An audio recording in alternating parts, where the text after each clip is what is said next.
Hey folks, this week we'll be talking recent plays, Prime Day, and gaming at cons. Stick around. You're listening to the Beans and Dice Podcast, a podcast about how we game. That's right, I'm Mitchell. And I'm Wayne. And this is the Beans and Dice Podcast, a podcast about how we game. Well, Wayne, what has been going on with you? Not much. Apparently, I set off a firestorm a little bit with my comment last week, which is cool because proof positive that people are actually listening to our podcast. That is true, but I don't know if I would call it a firestorm. It felt like it was heavily in my favor. No, not heavily in your favor at all. Okay, wait, did you create an actual poll? No, I didn't. But I feel like every single person that commented in the Discord was on my side. No, there's 3 or 4 people that commented that they were also like me. It was a 50-50. Are you sure about this? I'm pulling up the Discord right now. Okay, podcast discussion. Let me find it. 50-50. Oh, I'm in the wrong server. Hold on. Beans and Dice. There we go. Gosh, we have so many channels now. Where the heck is it? There we go. Podcast discussion. Mm-hmm. I'm going to scroll all the way back to last week. Carlos disagrees. Mr. Jeeves disagrees. Bowser. Okay, Bowser. And Nick the Greek. And Rob during the game. The other guy, the only guy, whatever, was also not scored during the game. So it's 3-2, 3-3. And then Michelle. Ron, they're on my side. Yeah. So, I mean, it's close. And close? You got 2 out of like 7 or 8. 3 out of like 7. And okay, Mr. Jeeves, Kyle. The only Golux and Nick. Okay, 3. Yeah, 4. Okay, I must admit 4. Who's the 4th? Yeah. You? Yeah. No, I mean no. Who's the 4th? No, it's 3. 3. 3 to 4. Michelle's on my side. Yeah. So, but then I asked at the con, and there were 3 or 4 people at the con that also. Agreed. At the con, whenever I wasn't there to. No, but it was still like 50-50. So you're a little ahead. But there are more people than you think that don't score during the game. And when I asked. The other thing, a couple people I asked, and I clarify, is how many, like, those people that scored during the game. I'm like, yeah, but how often do you have to rescore at the end of the game because some idiot forgot to lay their score while they were in game? To be fair, I missed some of these messages. Dude, sometimes, especially during Dice Tower East, my gosh, that Discord was popping off so much, sometimes I missed a lot. Yeah, it's definitely. Especially because I was trying to escape the FOMO of Dice Tower East. Yeah. But, we'll talk about that in a second. I was channeling the inner Mitchell. I had 44 plays or something like that. Yeah, man. You played like as much as I played last month, basically. Exactly. In a weekend. But no, so I mean, to finish that topic, and I will agree, I was probably a little bit audacious with my 80% don't score during the game, but it's just that's been my experience, right? In the larger game groups that I've played with, I think I nailed it when I said that it came from years ago when we first started playing Ticket to Ride. Somebody would always forget to score track, and you'd end up scoring it again at the end of the game. And I'm like, well, why waste time scoring during the game? Let's just finish that at the end. So that, But I would say, I will admit, it's definitely not 80%. It's more 50-50, and then maybe a little bit more 60-40 your side. But I think more people, anyway, I was surprised that so many people scored during the game because it's just such a waste of time. Anyway, so I do want to talk about early on in this podcast, Prime Day for a second, because by the time this episode drops, Prime Days will be halfway over. And in case people only listen to the very beginning, while it's still relevant, let's talk about that. So you mentioned something right before we went on air saying that you didn't think it's that good these days. Why is that? What's the hot take on that? So I remember when Prime Days were a thing. It started, I don't know, 5, 6, 7 years ago, something like that. And it was like a big thing. There was like crazy good sales and just tons of sales. I feel like some of these sales are really good. Some of them are, and there are. I just think that the number of sales are not necessarily as good. You're not seeing the volume of big ticket or big name games heavily discounted today. I've only seen a few really like, oh my God, I got to buy that. Or if I didn't already own it, I would buy it. That's fair. But I'm kind of grateful for that because I don't know if I could have, if I could hold back.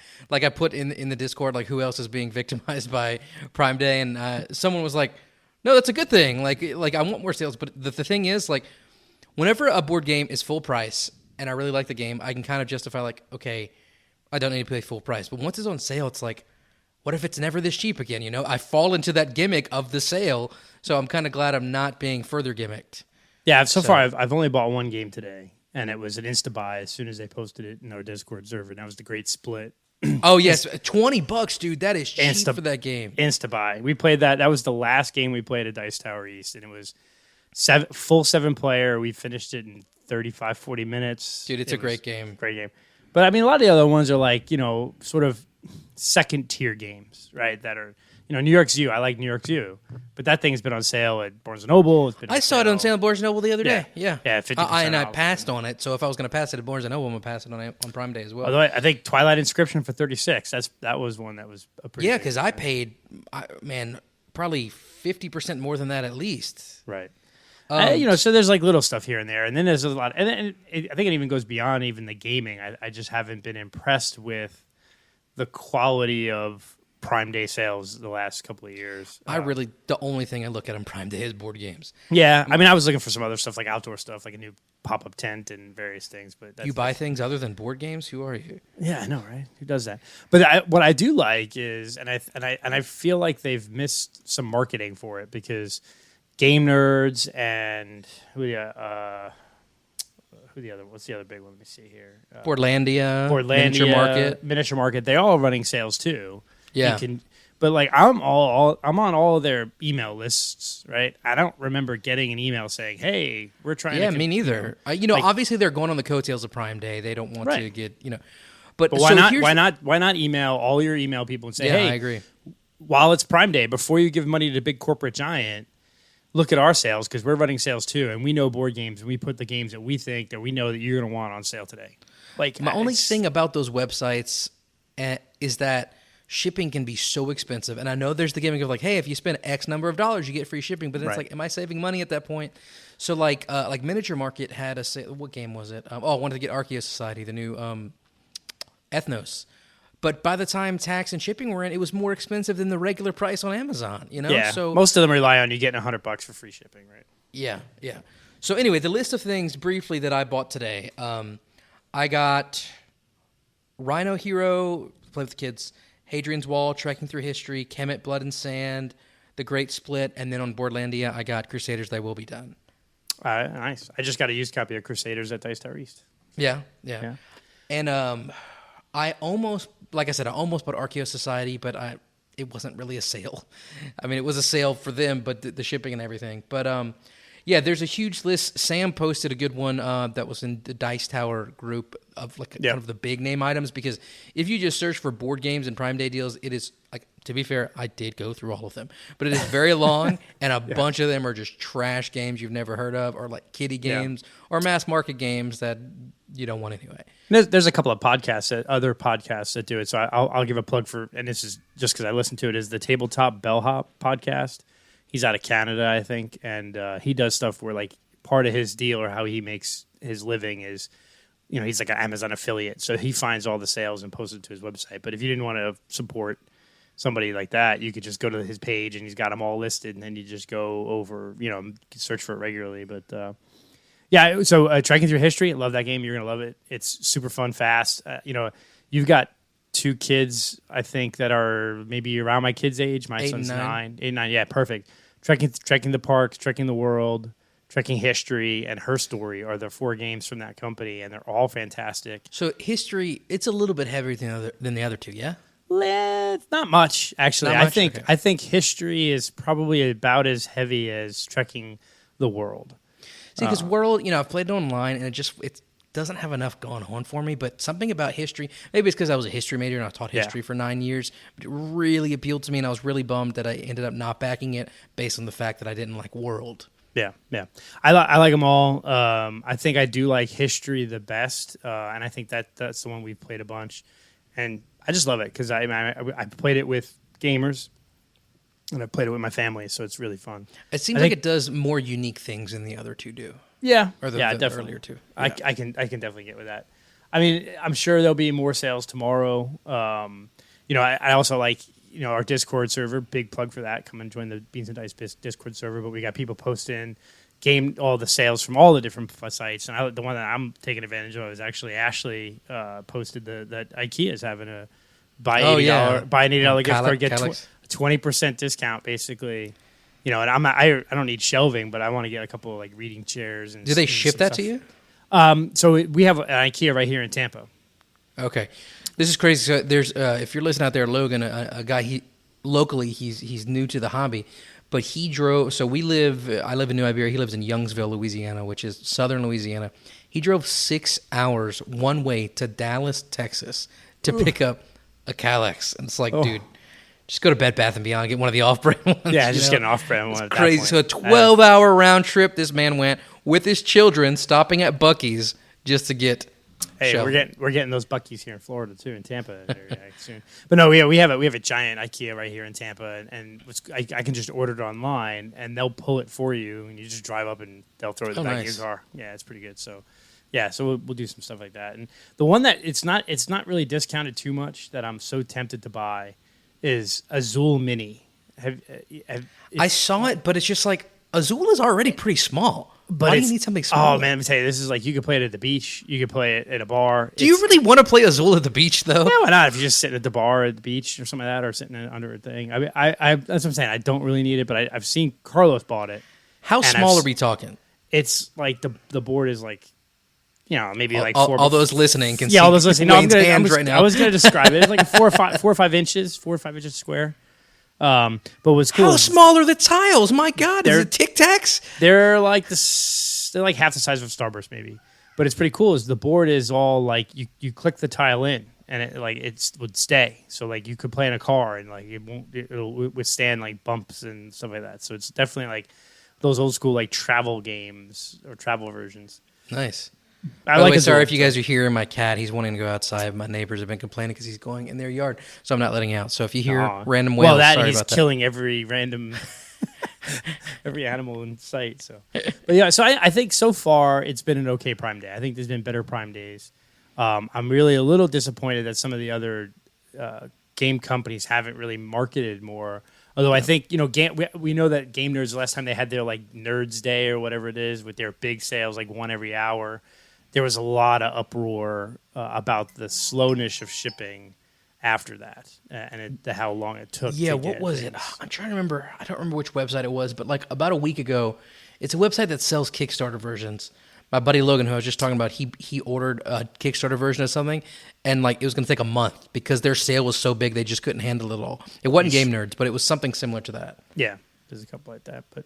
Yeah, it's just it's cool that people are posting this stuff and seeing what's for sale, and I'm just glad that I haven't been tempted. Probably because I just bought a bunch of new games. I mean, I got like you're fresh out of Dice Tower. So. I bought like 8 or 9 games, even though I was going like I'm not going to buy any games, and I come back with like 9 new ones. Yeah, well, easier for you because the games I got, I had to stuff into my bag. I remember at Dice Tower last year, I brought this microphone. Because I guess Carlos didn't have as much hardware at the time, and we wanted to be able to have a big call-in show. And coming back, I had to like dismantle this and put it like under the organizers of some of my boxes just to fit it in my bag. Because I was flying on one of these cheap airlines where you only get a backpack. And I was so worried I'd be like going through TSA, and they'd be like, "Why do you have like electronics hidden in this board game box?" But they didn't care about it. Yeah, okay.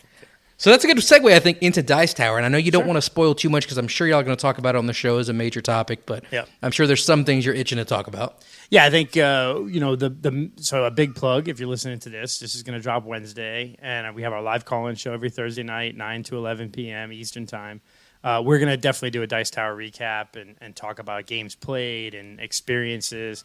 And so I'm not going to go into too much into that, but I think, with 40-something games played, I think I can talk about a few of them or one or two. You're not going to talk about all of those on Thursday in the 2 hours you got with the people calling in as well? Yeah. I could grab a game and just say that, what's cool is I got to play some games that I haven't played in a long time or games that have been out forever that I haven't played. So I think I'll talk about 2 real quick. One is Camelot. I've never actually played Camelot. Wow. Yeah. And so we got that played, and it was That's a good game for a big group because it's fast no matter the player count. And that's what I love. I love that it was quick. It was fan. We did it 4-player, 5-player, and we were done again in like 30, 40 minutes. It was quick.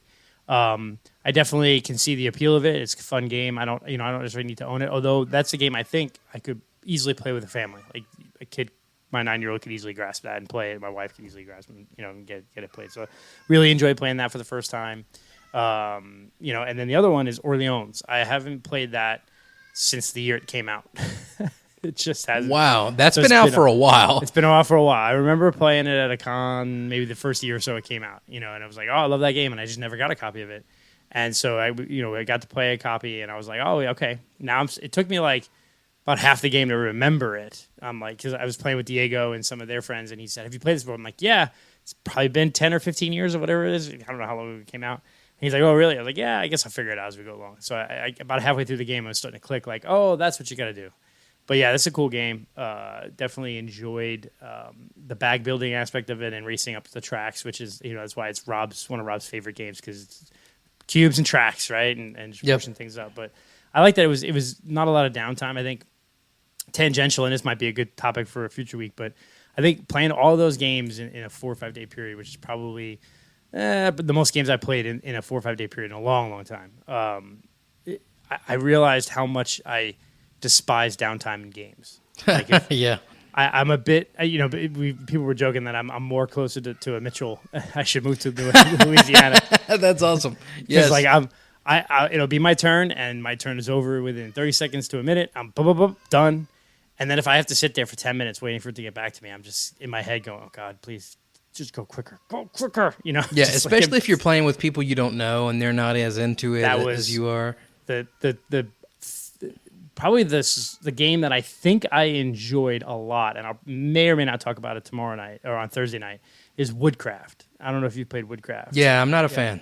Oh, really? Okay, I kind of liked it. I kind of really liked the I guess it's rondelle, where you're so the thing I don't like about Woodcraft is how specific you have to be. Like, you can't overshoot.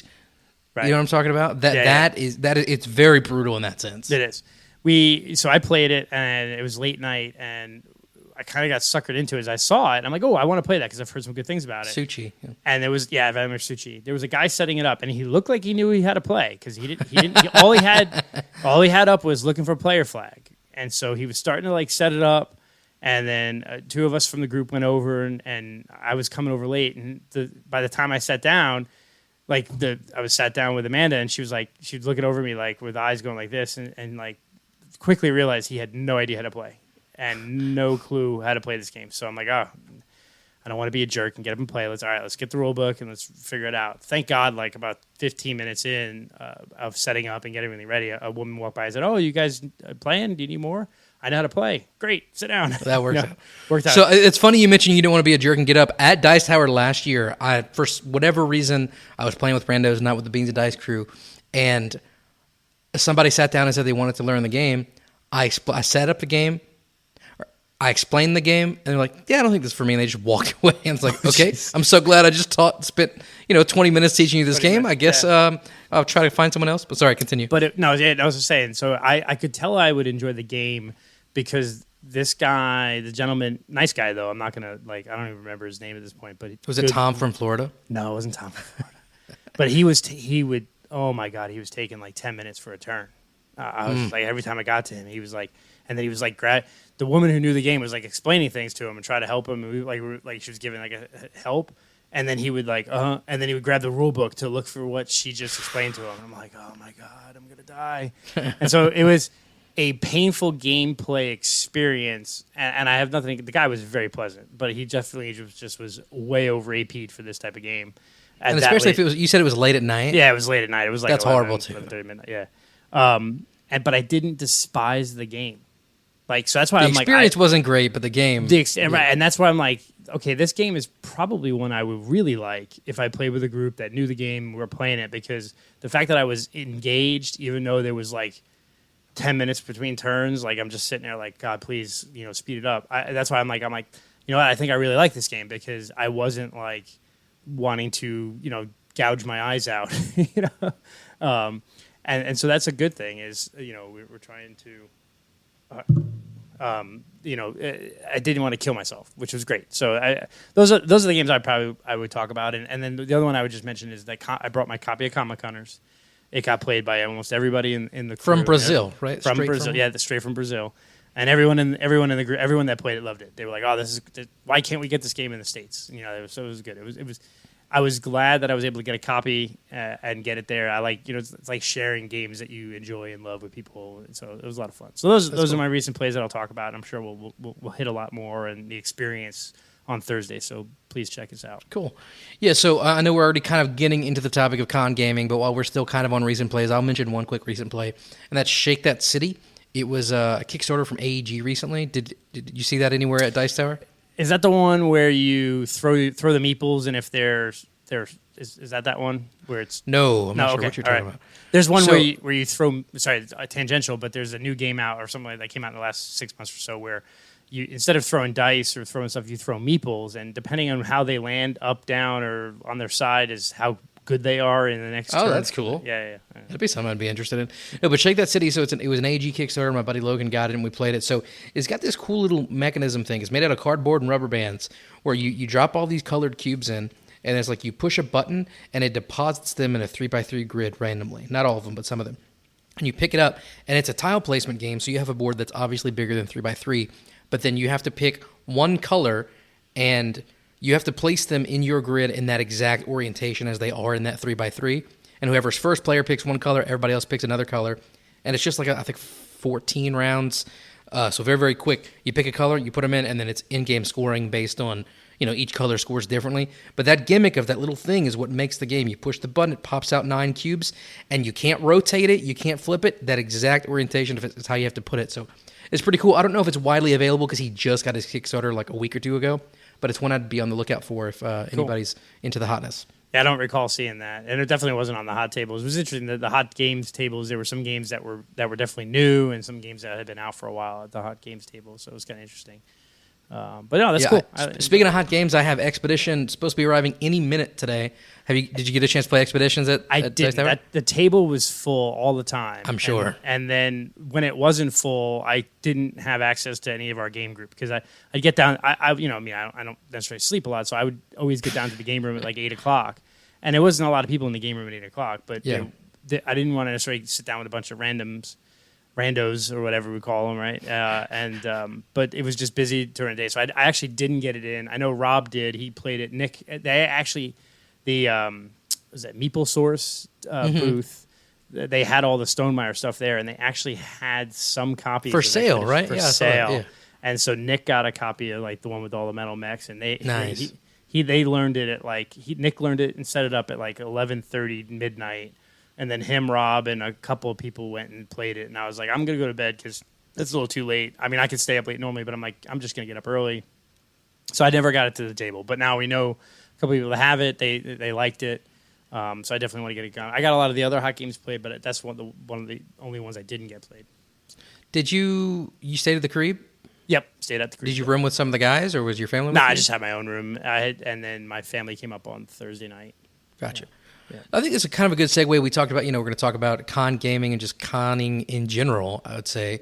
Do you want to kind of lead us off since you're just coming from a con? Yeah, so I think, as this convention is specifically gaming, right? And it's just 24/7 gaming, which is cool. But then you have, Gen Con and Origins and Essen and PAX East and PAX Unplugged. So there's a million different cons, right? And so I think that there's an interesting topic is, I've looked at, when you went to the dealer room area, there were people demoing games, right? But even a lot of the demo games, it was set up to play full versions, right? Play the entire game. Yeah, I guess. And then so you have the hot games. And so what was interesting is I know that I have had some friends that have been to Essen, and then I've been to Gen Con a bunch, and they've been to Gen Con. And when you go to the dealer room at Gen Con, you play 3-4 turns, right? They're gonna give you like the elevator pitch for the game. They have a sort of a predetermined setup of turn where you're going to get the cards, and you just get like 2 turns, 3 turns in, and it's very predefined, and it's meant to be that way. It's meant to be a 20-minute little demo and then move you on, and that's sort of like what you get like in the video game industry and what you get in a lot of industries that they just want to give you a sample of what it's like to entice you to then buy the game. They don't want you to play the whole game. But I know that, like, my friend who went to Essen, he was like, it is not like that at all. Like, when you're at Essen, in the dealer hall, when you sit down to play Arc Nova, they're not going to play 1 or 2 turns of Arc Nova. They're playing the entire game. And I'm like, Jesus, that would kill your. I mean, if you're demoing the entire game of all games, and some games are 1, 2, 3 hours, whatever it is, you're only going to get to demo or play 3 or 4 games a day, as opposed to trying 10 or 15. So I thought it was interesting to get a feel for where you and/or our audience feel about game demos at cons, and would you rather just play 1 or 2 turns, or do you want to play the whole game? I think I kind of showed my hand a little bit, but me, I prefer the whole game. I've done both, and I very much prefer the whole game because playing a couple turns of a game might give you the general feel, but you're not gonna. I mean, unless it's a very light game, you're not gonna really understand how things go. I mean, as gamers, we know early, mid, and late game are completely different experiences in a lot of the heavier games that we like. So, for example, I'll give you an example. Last year, Portal Games, they were the main sponsor of Dice Tower East, and they were great. They had a room, they had games, and pretty any time of day you could walk in, they would teach you the entirety of that game, let you play the whole thing. Their big new game, I can't even remember, Brazil. That's what it was, Brazil last year. That was their big game that hadn't yet come out, so you could test it early, and it was supposed to be one of those, but for whatever reason, it got lost in transit, which poor Ignacio. So his bags didn't make it this year either. Yeah, he has horrible luck with that. Brazil was in his bags last year, and the bags got lost. This year, the game he was demoing or playing, Imperial Miners, he put it in his carry-on because, again, his main suitcase got lost. Because we sat down to play with him, and he's wearing a Florida State T-shirt. And I'm like, oh, maybe he's just wearing a Florida, maybe he's a fan of Florida State, or maybe, he's gotten it as a gift from the past. And then he mentioned, no, I'm wearing this because, again, my luggage is gone. Right? We gave him a Beans and Dice T-shirt, so maybe he'll wear about it. And, nice. And wear it, so. But anyway, what happened with Brazil last year, it got there really late in the con, and they wanted everybody who had signed up to play it to still be able to. So they just did it in 15-minute chunks, and it was I loved the guys from Portal Games. They were fantastic. But that was, I understand they were trying to fix an issue, but I've never wanted to go and play Brazil again because I was just if this is the experience that it is, it's not enjoyable. Yeah. See, I think the for me, I don't mind, the whole play the whole game thing is great if you're there, right? But then, if you're not there at the moment there's a table opening, like Expeditions. I wanted to play Expeditions, but it was almost 90% of the con it was full, and I could never find a spot. That's a good point. We did have some trouble with that with the hot games last year. Yeah, and so I think that's somewhat of a downside. Hey, there's 3,000 other games to play. You just go play another game. But I think the one benefit of playing a game or two of a game. And I think there's maybe a difference between the hot games and then the dealer area. The hot games are meant to be played the whole game, and I understood that. It just sucked. But it would always be nice if they had a demo of it at the booth that was selling the Storm. I can't remember the name of it. Meeple Source, I think. Or no, Craft Add-on, whatever it is. I can't remember the name of the company that helps Jamie sell his stuff, but I would have liked to have gone up and play with some cards and looked around. But so I don't mind the demo stuff, and I prefer it for some games. So for example, Revive. We played Revive, and I liked it. But oh my god, the first hour and a half was really killing me because it was lots of downtime because people were learning the game, people were reading cards, and it was a slog. And the first hour and a half, I wanted to I do my turn and again, minute or two, and then have to wait 10 minutes again. And the downtime thing was killing me. But if I had done a quick little demo, a couple of turns of it at a booth somewhere, right? Okay, I got a feel for the game. Then maybe later on, if I went and played it at the hot games area, then I could play the whole game. If I'm looking to buy games in a dealer room or a demo hall or something like that, I'm okay with it just being 1 or 2 turns because I just need a feel for the game to see if I don't know. I've played thousands of games. You've probably played thousands of games. You can tell me 2 turns in, you won't know if a game is at least piquing your interest, or the other way. I think it's more likely the other way, right? Where 2 turns in, I go, oh, this game's not for me. It's possible, but I feel like I need a little bit more. Last year at Dice Tower, there were some in the exhibitors hall that were doing maybe a 30, 45-minute demo. I don't know. It was an entire phase instead of just a certain number of rounds, and that was a little bit better. But even like at Gen Con, whenever I went a couple years ago, the exhibitor, not all of them, but most of those booths, they weren't even letting you demo. They were like, hey, this is the game. This is a 1-minute overview elevator pitch. And I'm thinking, that didn't do anything for me at all. Seeing these components, you telling me the rules, I could watch a video on that. Why am I at Gen Con if you're just going to talk to me about the game and I can't actually touch it and play with it? Yeah, and I guess I can see that, certainly. And I think, as we sit here and talk about it, which is great, I think about all the games I bought in the last year or two, and not a majority, but a good chunk of them are games that I played on BGA and played the full game. Right. And or like Great Split. We played the full game. I really liked it. Went on sale today. Bought it. So I think I am becoming more and more of a play the game fully first before I buy it. Early on, I was not like that, and I bought a lot of games that they're sitting on my shelf, and I'm a hoarder, so I'll never get rid of them, but I hate them. So I've learned my lesson. Although a couple of the ones I'm buying today on Prime, I haven't played yet, but I know a lot about them, and I know a lot of people that love them that I trust, like know, you with Trekking Through History, for example. Yep, yeah. And I think that's a, especially as your collection grows, I actually just got a badge from Board Game Geek today, like over 500 games, like a micro badge or something. That's a lot, man. Yeah, but I don't know. It's got to be counting expansions too, because I don't feel like I have 500 actual board games. I think it's including my expansions. But yeah, I don't need any new games, and I actually need to do a better job of culling and just getting rid of some games that I'm just never going to play. I should just get rid of them. But yeah, I think I am leaning more and more towards I will play the game fully before I buy it. But I do still appreciate the quick demo, the 20-minute demo of a game, especially if it's one I haven't heard of. Because I'll just do the demo and then I'll go and do some research and try it out. But I think you are right. The days of me playing a 20-minute demo and buying a game are probably over. But with all the games that are coming out, if you went to a big show like Essen or Gen Con, unless you really narrowed your list down to, I'm going to play these 4 games today and these 4 games tomorrow. I'm going to demo these 8 games because these are the ones I'm most likely going to buy. But then I think you're also eliminating those diamonds in the rough. That's where like the chocolate factories fall through the cracks and don't really do as well, even though it's a great game, because it's not the hotness. I think it's also a big thing on the teach. Whenever I've made it very clear, whenever I teach games, I don't pull punches. I want the people I'm teaching games to feel an accurate level of rigor, and y'all sometimes give me flack for that. However, when you are working for a company and being paid, or your badge is getting comped because you're working at their booth and you're smashing people or you don't know the rules, that could definitely ruin a sale. I'm sure we've all heard the crazy story about Nick and I last year at Dice Tower, a dude teaching us Squid Ink. And he said, the WizKids should have never hired that dude because he was just demolishing us into the ground. That's not going to make us want to play the game again. Similar situation with Brazil last year. Again, I know it was a crazy situation, but the dude teaching us did not know the game, and he worked for the company. Super nice guy. And maybe it's because he was supposed to get a teach of it from Ignacy, the night before the con and didn't come in. But neither of those games have I ever wanted to seek out. And now that I think about it, it's probably part of the problem was the teach. Yeah, the teachers can be. I mean, I've had some horrible demoers. You have to really work at that, and I've done it. I've demoed stuff. I've demoed HeroClix and another board game at Gen Con and Dragon Con years ago, and I will never do it again.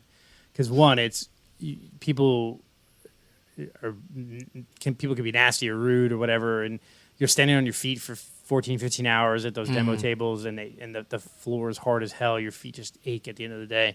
But you have to really love the game or really love what you're doing and really want to be a teacher. And I feel like, some of those demoers are probably doing it just to get a free ticket. Right. And I'm like, if you're just doing it for a free ticket, I guess. But I can see that being a huge detractor. You really need to be able to teach the game. And that's sort of why, I for years I had wanted to go to Essen. But the more I learned about Essen, the more I'm like, maybe not. Yeah, it's really just people. It's a trade show. People are buying games. There's not as much nighttime activity or partying. There's not as much gaming. Yeah, people go back to their hotels and game, but it's very once you leave the mesa, what they call it, it's it's really just going back to your hotel. So unless you know people in your hotel or you're gaming with them, then it's not a big deal. And then there's a language barrier and things like that. So I think Gen Con would probably be the one I'd go back to again before I go back to Essen, or before I not go back to before I try to go before I go try to go to Essen again. Yeah. So we're kind of getting a little off topic of the demos, but that's okay because this is under the window of con gaming. But you mentioned something really important is the hotel. So for example, whenever I went to Gen Con, this was my first time going to Gen Con, and I didn't realize there's so many of those hotels that have those Sky Bridges connections to it, and compared to something like Dice Tower East, being on campus. It's so much easier to go hey, I'm gonna go to bed for a few hours and come back. That's so easy, and to continuously be in a state of gaming, which is what I want to be. Where at Gen Con is whenever I decided I needed to go, I had to get an Uber across town to where I was staying. And I think staying on the premises of a con definitely increases the enjoyment like by a significant margin. Do you agree with that? Yeah, for if it's specific. So if I'm like Dice Tower, yes, perfect example. I'm there to board game. I'm gonna board game for 5 days straight, and that's that.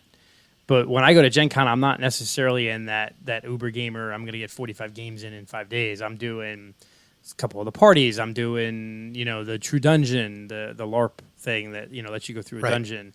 I'm going to. They didn't have that the year I went because of COVID. I was so that's such a cool thing. The dealer room, I'm going to go through the dealer room 2-3 times, right? I'm going to go to speeches or like panels and things like that. So I'm going to diversify my experience there a little bit more. And so for me, that's fine because I can just go from hotel to hotel and find stuff, right? Similar How late did you stay up? Like how many hours of sleep did you get? I mean, I typically got my same normal. I think most nights I actually usually midnight 1, maybe 1:30 was probably the latest I stayed up. Most of the time, midnight 1, and then I'm typically up at 6 a.m. anyway. Wow! So I was up at 6, and I would like check my work email, shower, and then just head back out. And actually, most of the days, nobody was really even there that early. So I would end up just going to get some breakfast. But actually, what I liked though was then on Thursday and Friday and Saturday, you had Tom Basil's auction at 7 a.m. And then on Saturday, you had the flea market at 7 a.m. So that was great. Was the line ridiculously long? No, by the time I got there, it was already dead. I missed Tom's by a little bit. It had already started, so I probably missed some good stuff in there. I got there like 7:30 maybe. So last year, I struggled really hard to like set limits for myself. It's like as long as there were Beans and Dice Crew gaming, I was gaming. So we were up to the wee hours. And I would go to sleep, and as soon as my eyes popped open, I would get up again. I remember on the last day, kind of everybody started trickling out, and I was like, okay, I can go rest. And then Jim Odak invited me to go see the new Thor movie with him. I was like, yeah, I think I'll go. Let me know whenever it's time. And so I went to my room. It was the first time I had truly rested. And he texted me, he was like, hey, we're about to go. I was like, sorry, dude, this bed is way too comfortable. Because now the con was quote unquote over, but I wasn't leaving till the next day, and I could finally like rest.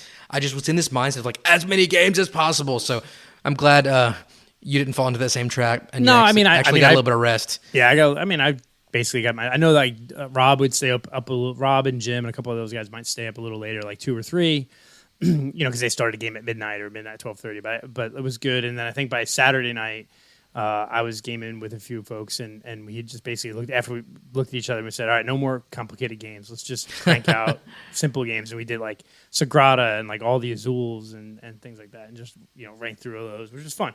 Because I like that because we got like 5 or 6 games done in like 2 hours. How often did you stop to eat, or do you just power through and eat while you were gaming? I think Thursday where I got like the most gaming, like the most games, and I didn't eat all day. Oh gosh! I was like at like 7 or 8 o'clock. I'm like, I haven't realized I didn't eat anything all day today, which is you fine. Didn't shove any burritos in your mouth? No, that it was. I generally am not a breakfast person and could easily skip lunch some days. So did you eat in the restaurants at the Carib, or did you go to the grocery store and make sandwiches? No, I just ate at the Carib, man. I don't like. I was in vacation mode for me. It's like I'm not like I get that people want to bring food, and I didn't stay in a villa, so I didn't have a whole kitchen. But the Carib has decent food, but there's only a few options if you're there almost a week. The quick and pizza over and over and over again. Yeah, or the quick grow. I got like a chicken wrap one day and a pizza one day, and then hamburger one day or something like that. So it was good. And then we went to the Board Games Insider meetup, and they had pizza and beer with Ignacy and Steve. Oh, yeah. So by the pool, right? Yeah. So that looks cool. And then we went out one day. We went out as a family and things. So it was varied. But I was in vacation mode. I was good. I just, I didn't really care about trying to get off. And just so I'm curious to know, you had your family there for part of the time. And I know, like last year, maybe both the last 2 years, Carlos had his family with him. And yeah, I'm curious about the balance. So, like, I toward almost Dice Tower time, my wife and I were talking, and we were very, very close to trying to find badges, and she was going to come with me. But I was hesitant because, like, whenever I'm at a con, like I said, I get in this mode, like, as many games as possible. But if my family's with me, obviously I want to spend time with them and enjoy vacation with them. So how did you strike that balance, and how did it work? I know Carlos usually airs, and nothing against this, I respect him for it. Carlos usually airs on the side of like, hey, my family's here, I'm going to hang out with them, I'll get some games in when I can. Yeah. But it's just like, you're paying all this money for this badge and all these things. I would feel like, I'm wasting this badge that I'm paying for, So how did you figure out that balance, and did it work? Well, I think the balance for me was pretty easy because I got up there Wednesday morning, 9 a.m., and my family didn't come up until Thursday night, late night. So all day Wednesday into the night, all day Thursday, and then basically Thursday till like 1 or 2 in the morning. I didn't have a family there, right? And then I got up before they got up because they got in late. They stayed up late. They slept in on Friday. So basically, I had all day Wednesday, Thursday, and half the day Friday before my family was really functional. And then I basically took off Friday afternoon, and we went to the pool. Met up with Carlos and his family. We went to like CC's Pizza as a family. As a bunch of people. So I took off 7-8 hours on Friday. Which seems like a lot, but and then we got back and did some. And while we were doing that, we played some games at the pool. Carlos and I, we played some games back at the villa. Little 2-player games, little shot and tot, and little can't stop, and we got some food at the pool bar.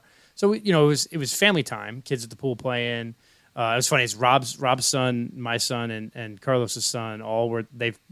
My son met the 2 kids. They had known each other, Rob's and Carlos's kid. And they were all talking, standing by the pool. That's the first time your son met their kids? Yeah, we just haven't had a chance to get together. And I turned over to them and said, "Hey, boys, pose." And the 3 of them just looked at each other, and then they started doing the Spider-Man, like pointing it at each other. That's awesome. Do you have that picture? You got to post it. I do have the picture. I'll post it. So that was great, though. I like going to the pool. It's a great pool. So, and then I went back Friday night. It is a great pool. Yeah. I went back Friday night late and gamed again late. And then Saturday got up early and gamed while they slept in. And then took some time off Saturday afternoon and played some more games with my family. So I took chunks of time, it was like, and I think what it did though is I think if we go back next year and hopefully there's a chance that my family's going to be doing a big family trip next year somewhere during Dice Tower time. But if not, I'm going to buy tickets for the whole family and my wife, they'll come and game, and then it'll just be, okay, I'm going to game with my family, and then maybe they'll leave and go to the pool while I continue to game, and then so there'll be more of that. So I think my wife basically said that, like, okay, if we go back, you're getting badges for everybody because there's they had all the dexterity games out, and the giant version of Clask and giant version of Ice Cool, and my kid was like, and they have a room just for kids too, kids games, right? No, I don't think or so. They did last year. No, they didn't have a room specifically for kids games. It was just they had a quiet room, they had a party games room. And then they had all the dexterity games down the hallway, and then it was just the same thing. And by the next year, my kid will be 10; he'll be more into heavier games. So I'm curious, those side halls, those side rooms, were they hot as all get out? Last year they were. No, they weren't too bad. Good. They got a little warm here and there, but it was good. And actually, we ended up in there more often just because it was quieter, and you can easily get tables. We rarely went. Yeah, last year we went. I mean, we were in the Portal Games room a lot, but Bon Air, I think that's what they're called, the side rooms. It was just ungodly hot last year for some reason. No, it wasn't too bad. But no, in general, I think if we go back to Dice Tower, I'll probably just buy badges for the whole family, and just this way we can balance y'all coming game. I'll do some lighter games with the family, and then they can continue and go find other kids that are gaming and game with them while I do heavier games, and then we can also spend time at the pool because I enjoyed the pool and did the slide like 1,000 times with the little man, so it was good. Makes sense. Cool. Yeah. Well, good. Yeah, I'm not 100%, but I'm pretty sure I'll be there again next year. Are you going to be, or are you going to skip out because I'm coming? Well, it all depends. We're trying to do a 2-week trip to Japan, and that might be the only time we can go based on mine and my wife's work. But if that doesn't go through, I will be there. Definitely. 1,000% will be there as long as I'm not in Japan. Gotcha. Well, I think it kind of wraps up the topic. I think it was a good way to kind of recap Dice Tower East without spoiling it for Thursday, but also talking a little bit about general stuff. Yeah, there's still so much more to talk about on the live show, so make sure you guys join in. I'm sure people are going to be calling in and talking about just the plethora of stuff, and I have some really cool experiences that I want to share on the show Thursday night, so I think that'll be good. Yeah, Thursday night, 9 Eastern time on YouTube, Facebook, Twitch. Yep. All right. Well, what was it that you said we wanted to get from the audience? Oh, the demo versus the full game. Let us know. Yeah, I like these. Wayne's really good at being a content creator. He always makes a way for you to have to respond to feedback for us to listen, to find out if you're listening, and it sparked some conversations, some conflict. I like that. So that's the question for this week. Hopefully you'll be on my side again and not on Wayne's. We'll find out. This one is maybe not a side thing. It's just really, what do you prefer? Do you like demoing a bunch of games? Do you like playing the full game? When do you like playing a full game versus demoing? So yeah. All right, well, I think that wraps us up. Thanks for listening. We'll catch you on Thursday and then again next week. Mitchell. And I'm Wayne. And this is the Beans and Dice Podcast, the podcast about how we game. Take it easy. Thanks for watching the Beans and Dice Podcast. Don't forget to like and subscribe.